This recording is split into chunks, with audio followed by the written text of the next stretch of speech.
everybody. We are Mike and Brenda Baker, and today we are going to empower you to get some tools that you need during this time of quarantine.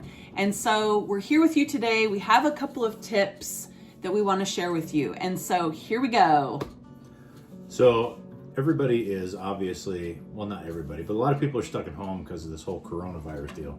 So whether you believe coronavirus or don't believe coronavirus, it's not what we're here to talk about. I mean, my wife has her opinions, I have my opinions. They don't always mesh, and that's okay. We still love each other and we still get along. The point here is this, all right? My wife and I like to be around each other all the time. And we have trained ourselves within our marriage to want that, to desire that. And so when we're apart, we don't like it. We could literally spend all the time together, all the time, and be perfectly okay without that whole edginess or bugging each other or God, when's he gonna leave type thing. And that took active participation on our parts, both our parts. And so we know, because we watch you guys in restaurants, okay, when you can't sit at a table and look at each other, or you're that couple that never talks, or you're that couple that's constantly annoyed. Oh yeah, and then there's that too. The couple that pretends to have a conversation while staring at your phone. Yes. So we've seen all of that. So we know, we don't have to be in your house to know that you're probably driving each other a little buggy. Why does he do those things? And why does she do those things? So we just Not to mention the kids. The kids are probably already getting on your nerves, and that's normal. You're normal parents. You're not used to homeschooling. And to be honest with you, any of you that are, now homeschooling when you had never planned to, just understand that for every homeschooler, people who decide to start homeschooling, they have the same issues when they begin. And so you're just kind of getting a crash course on all of that. Yeah. Really, we just want to give you some tools so that you can use this time as an opportunity to connect, not as the time of I wish he'd go away or I wish she'd go away. All right, and with the kids in there, I mean, we're on several social media platforms. We're on Facebook. We have a group on Facebook. We also have a TikTok page, and I see on TikTok a lot of moms who are not happy that they're stuck at home with the kids. And I can only imagine what that looks like when Dad gets home, if he's still working, or if Dad happens to be working at home. Okay, I've already, in what I do for a living, seen some tension between husbands and wives as it is. So with that. Go ahead. And so if you do have some tension right now, just understand that you are normal. These are extenuating, is that the right word? It is. Situations right now. And so just be gentle with yourself and be gentle with your spouse and with your kids. Things like these really take a lot of patience, and sometimes we're not prepared for them. If you've been to the store and you haven't been able to get the kinds of things that you went to the store to get, and you're frustrated about that, it's really easy to get there, right? Yeah. And so this will just help us in the future to be more prepared and continue to be prepared no matter what, because we don't know what's going to ever happen. So. Yeah, I've already seen about a dozen toilet paper calculators come across social media feeds. So with that, let's go into our first one. We're just going to touch on some real basics tonight, because we know you guys are, maybe stressed a little. It doesn't help that you're stressed about whatever you think about the coronavirus. If you don't agree with it, you're stressed in one direction. If you do, you're stressed in the other. So why are you driving each other crazy? That's number one. Well, there's a few different reasons. Right. And so probably I would say the biggest problem tends to center around bad tone, like how you speak to your spouse. Our spouse is typically our safest relationship, and because of that, we tend to maybe take advantage of it some. And so it's really important to guard your tone and make sure that you are speaking to your spouse in the way that you want to be spoken to.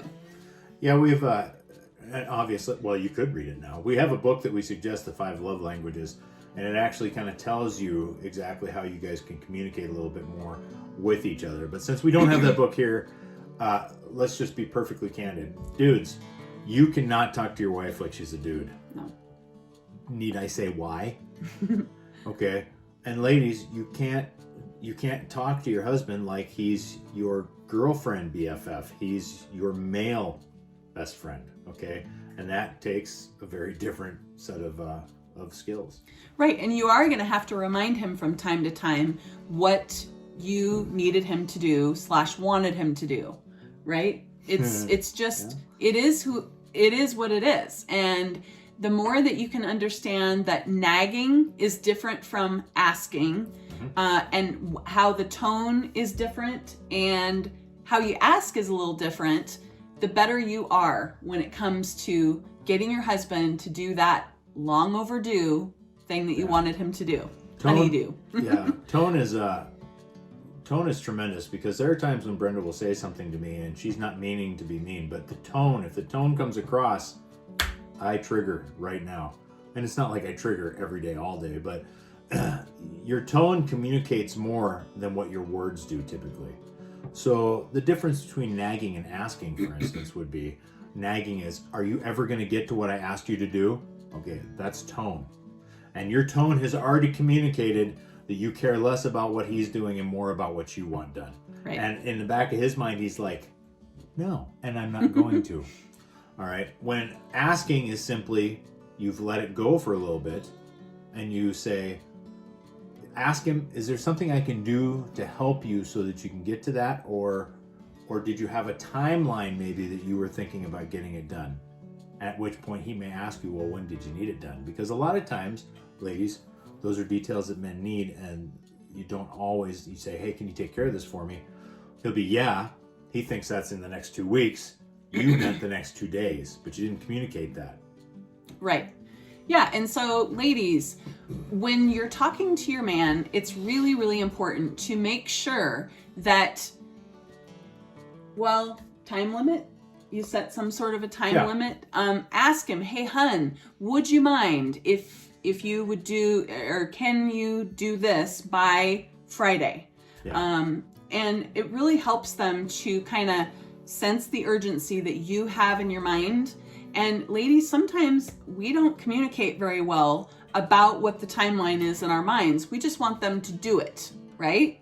Yeah. And so it's really important. Now, men, when you're talking to your lady, it is very important, like Mike said, not to be harsh. Yeah. Ladies don't like that, and it will not help your cause. So if you want her to do something, or if you need her to do something, make sure that your tone is nice.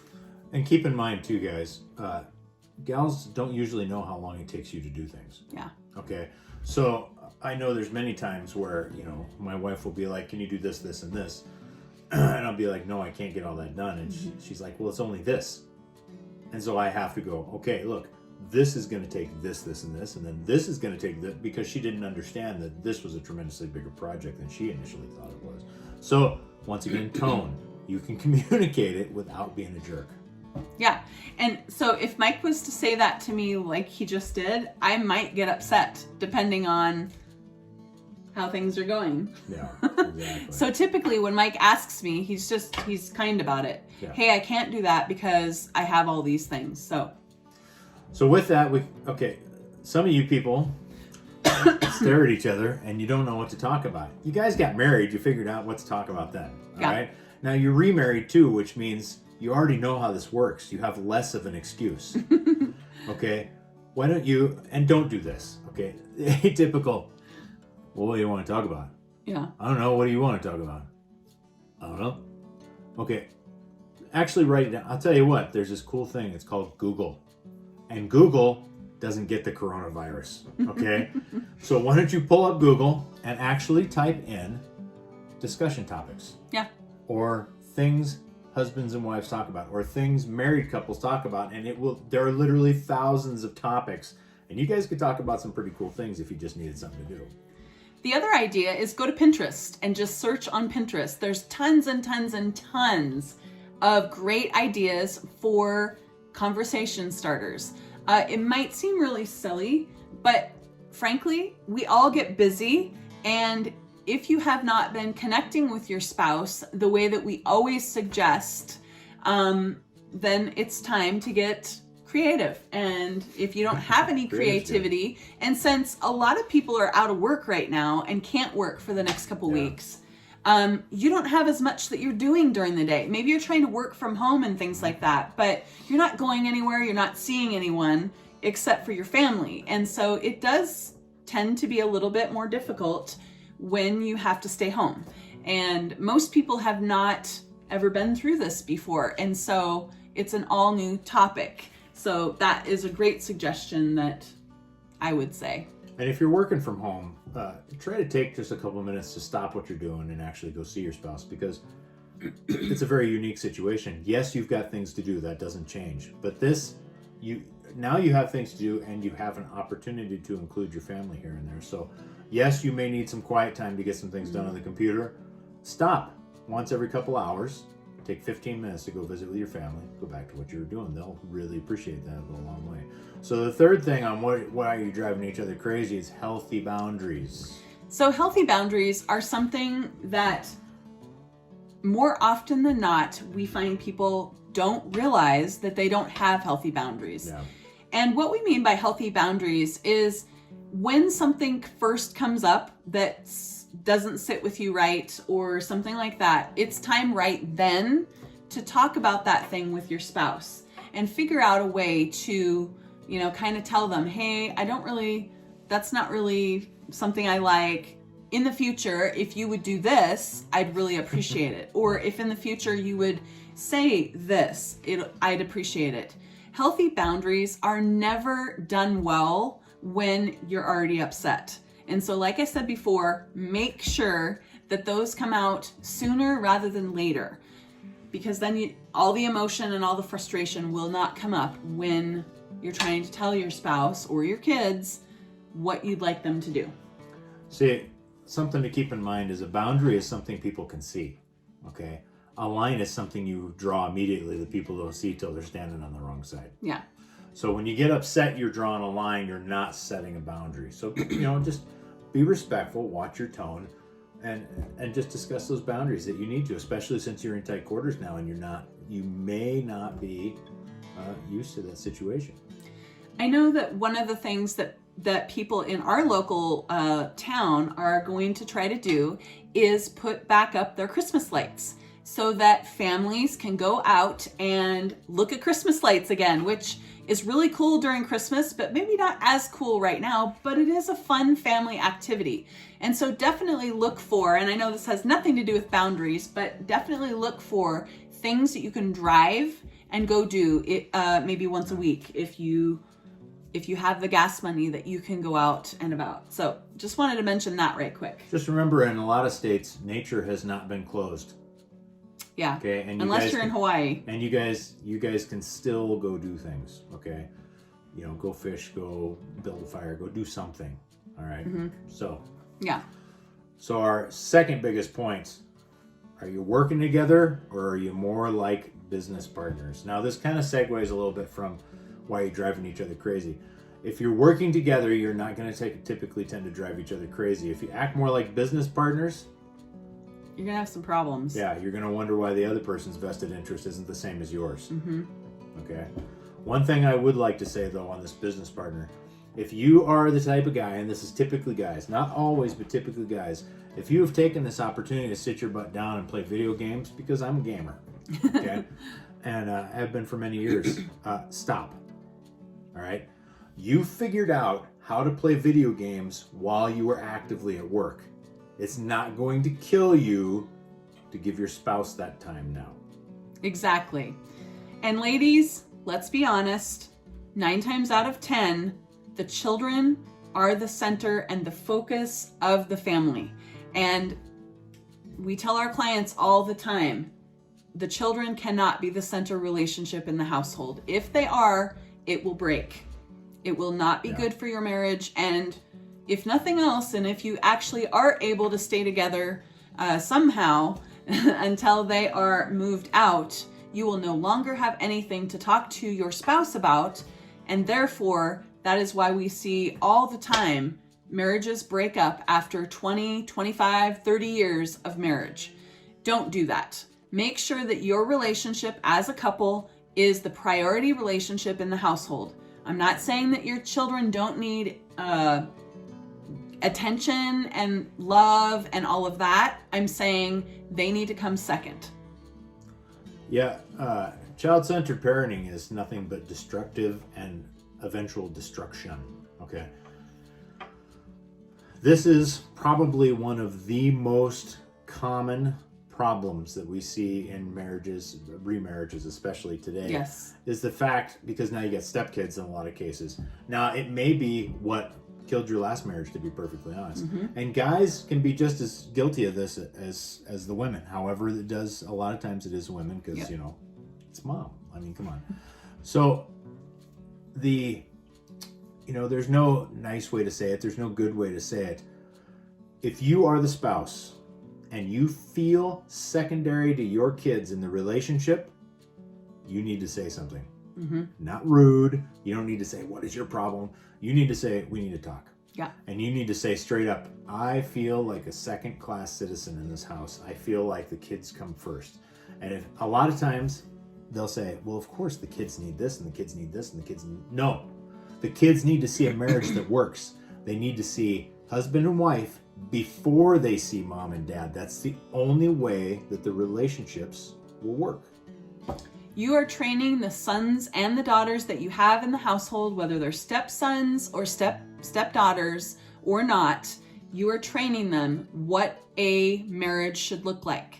Does your marriage reflect what you want them to go out and look for when they are old enough? Now, sometimes kids will make a bad decision, but at least you'll know that it wasn't because of your bad example in your marriage. So please keep that in mind every time. And I'm not, like we said before, we're not saying the children don't need attention, but your marriage has to come before the children rather than the opposite. The children are subject to your relationship. In an initial marriage, it's the couple, no kids. Right. Okay.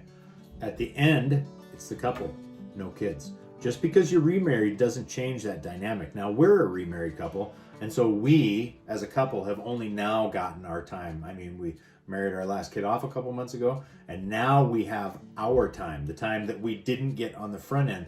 But we did get that time on the front end with our prior spouses, regardless of how well that went or didn't go. Yeah. Okay. Yikes.